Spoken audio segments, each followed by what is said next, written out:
നിരന്ന് കിടക്കുന്ന കോടതിയുടെ പടവുകൾ കയറുമ്പോൾ അനുവിൻ്റെ മനസ്സ് പ്രക്ഷുബ്ധമായ കടൽ പോലെയായിരുന്നു. ആരൊക്കെയോ ചേർന്ന് തന്നെ ആ വലിയ തിരമാലകൾക്കിടയിലേക്ക് ആഞ്ഞു വലിച്ചെറിയുന്നത് പോലെ തോന്നുന്നു. അവൾ അച്ഛനെയും അമ്മയെയും നോക്കി. അച്ഛൻ്റെ മുഖം കണ്ടപ്പോൾ ആകെ തകർന്ന മട്ടാണ്. അവർ കോടതി മുറിക്ക് പുറത്തുള്ള ചെറിയ ബെഞ്ചിലിരുന്നു. അവൾ അമ്മയുടെ തോളിലേക്ക് ചാഞ്ഞു. മധു, അവർ എത്തിയോ?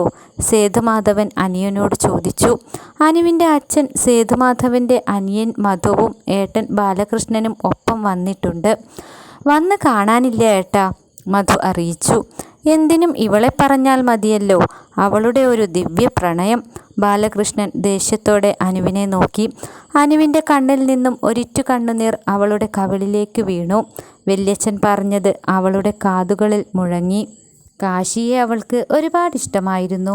പിരിയാൻ അവൾക്കൊട്ടും ഇഷ്ടമല്ല. എന്നാൽ പിരിയാനുള്ള സാഹചര്യമുണ്ടാവുകയും ചെയ്തു. അവളുടെ സീനിയറായിരുന്നു കാശി. കോളേജിൽ മ്യൂസിക് ബാൻഡിൽ അവളും ഒരംഗമായിരുന്നു. അനു നന്നായി പാട്ടുപാടും. കാശിയും അനുവും കൂടുതൽ അടുക്കാൻ കാരണം അവിടെ വെച്ചായിരുന്നു. ഓരോ ദിവസം പുലരുന്നതും കാത്ത് കാശിയെ കാണാൻ അനു കാത്തിരുന്നു. അവനുമായി ആ ക്യാമ്പസ് മുഴുവൻ അവൾ പാറി നടന്നു. കാശിയാണ് ആദ്യം അനുവിനോട് തൻ്റെ മനസ്സിലെ പ്രണയം തുറന്നു പറഞ്ഞത്. ആദ്യമൊന്നും അവൾ അവനോട് ഇഷ്ടമാണെന്ന് പറഞ്ഞിരുന്നില്ല. എന്നാൽ ഇടയ്ക്കെപ്പോഴോ അവർ കൂടുതൽ അടുത്തു. അനുവിൻ്റെ മനസ്സിലും കാശിയോടുള്ള പ്രണയം തളിർത്തു. രണ്ടുപേരും വീട്ടിൽ തുറന്നു പറഞ്ഞു. കോളേജ് കഴിഞ്ഞ് കാശി ഒരു കമ്പനിയിൽ അക്കൗണ്ടൻ്റായി വർക്ക് ചെയ്തിരുന്ന സമയത്താണ് അനുവുമായുള്ള വിവാഹം നടന്നത്. തൻ്റെ മനോഹരമായ ആദ്യ രാത്രിയെക്കുറിച്ച് അനു എന്നും ഓർക്കാറുണ്ട്. മണിയറയിലെ ആദ്യ ദിവസം അനുവിൻ്റെ കൈയെടുത്ത് തലോടിക്കൊണ്ട് കാശി അവളുടെ ചെവിയിൽ ഇങ്ങനെ മന്ത്രിച്ചു. എത്ര കാത്തിരുന്നതാണെന്നറിയുമോ ഞാൻ ഇങ്ങനെയൊരു ദിവസത്തിന് വേണ്ടി. മരണം വരെയും നിന്നോടൊപ്പം, നിന്നെ എൻ്റെ നെഞ്ചോട് ചേർത്ത് ജീവിക്കണം എനിക്ക്, മതി വരുവോളം. അവൻ പറഞ്ഞ വാക്കുകൾ അനുവിനെ പുളകം കൊള്ളിച്ചു. പിന്നീടുള്ള ഓരോ ദിവസങ്ങളും അവർക്ക് സന്തോഷത്തിൻ്റേത് മാത്രമായിരുന്നു. കാശിയും ചേച്ചിയും അച്ഛനും അമ്മയും അതായിരുന്നു അനുവിൻ്റെ ലോകം. ചേച്ചി വിവാഹം കഴിഞ്ഞു പോയെങ്കിലും മിക്കപ്പോഴും വീട്ടിൽ തന്നെയായിരുന്നു. കാശിക്ക് അനു പറയുന്നതിനപ്പുറം ഒന്നും തന്നെയില്ല. അവൾ എന്തു പറഞ്ഞാലും അവൻ അനുസരിക്കും. അവളെ ചെറുതായെന്ന് വഴക്കു പറഞ്ഞാൽ പോലും കാശിക്ക് സങ്കടമാണ്. അവരുടെ ജീവിതം ആരെയും അസൂയപ്പെടുത്തുന്നതായിരുന്നു. ആ ഇടയ്ക്കാണ് കാശി തങ്ങളിൽ നിന്നും അകന്നു പോകുമോ എന്ന ഭയം ചേച്ചിയുടെയും അമ്മയുടെയും മനസ്സിൽ മുളപൊട്ടിയത്. സംശയത്തിൻ്റെ നിഴലിൽ പോലും അവർ അനുവിനെ വെറുതെ വഴക്കു പറയാൻ തുടങ്ങി.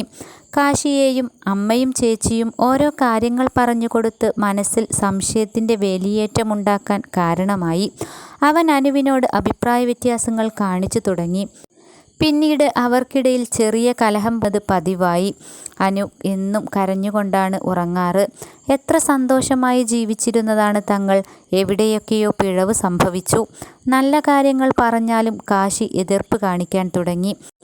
ഭർത്താവിൻ്റെ വീട്ടിൽ നിന്നും വെറുതെ വഴക്കടിച്ച് ഇവിടെ വന്ന് നിൽക്കുന്ന ചേച്ചി തന്നെ കുറ്റം പറയാനും എതിർക്കാനും മാത്രമാണ് ഉത്സാഹം കാണിക്കുന്നതെന്ന് കാശിയെ പറഞ്ഞ് മനസ്സിലാക്കാൻ അനു ശ്രമിച്ചെങ്കിലും കാശി അതൊന്നും ഉൾക്കൊള്ളാൻ തയ്യാറായില്ല. അനുവിന് സഹിക്കാവുന്നതിലും അപ്പുറമായിരുന്നു കാര്യങ്ങൾ.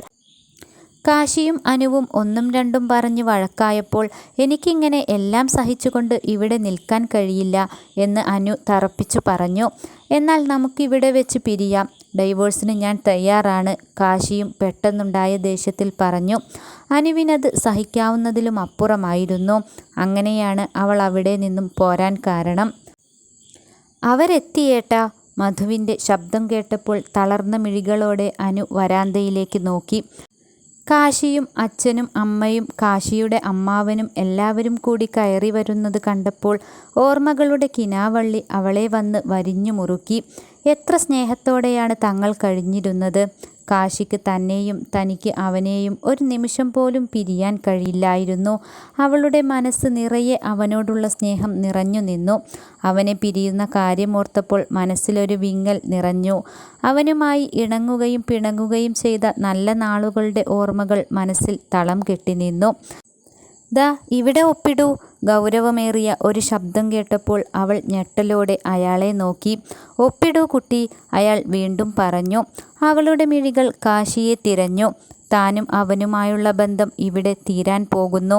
അവൾക്ക് തല ചുറ്റുന്നത് പോലെ തോന്നി. അവൾ അമ്മയുടെ കയ്യിൽ മുറുകെ പിടിച്ചു. തളർന്ന മിഴികളോടെ കാശിയെ നോക്കി.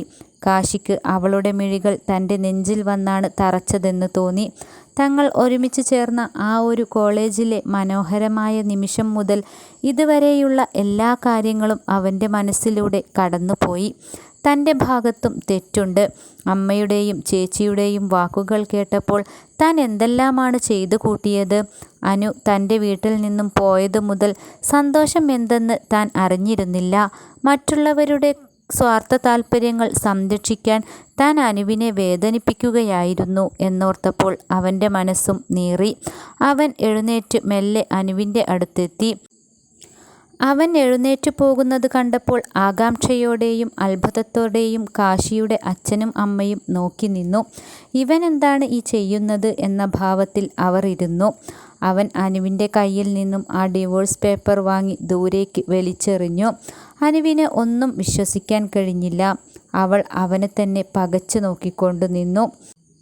അഡ്വക്കേറ്റും അന്താളിച്ച് നിന്നുപോയി.